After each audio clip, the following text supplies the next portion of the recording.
Ini burung lovebird ganti bulu ya, jadi bulunya sering dirontokin sendiri. Penampakannya seperti ini.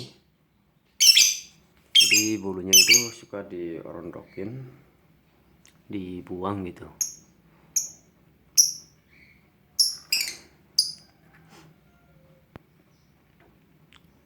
Jadi suka dirontokin bulu-bulunya, kayak ular itu kayak ganti sisik, kalau ini ganti bulu dia.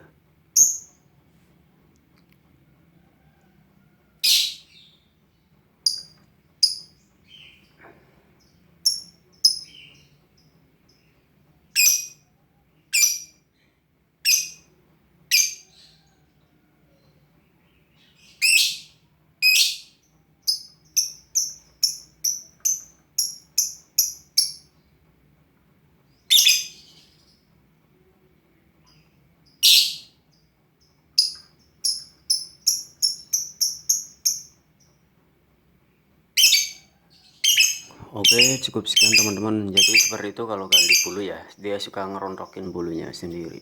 Nanti dia akan tumbuh ganti bulu lagi ya, karena yang bulu yang udah lama itu udah kurang bagus menurut dia gitu. Ibaratnya kayak ganti casing aja lah, ganti baju. Oke, sekian, terima kasih. Sampai jumpa di video berikutnya.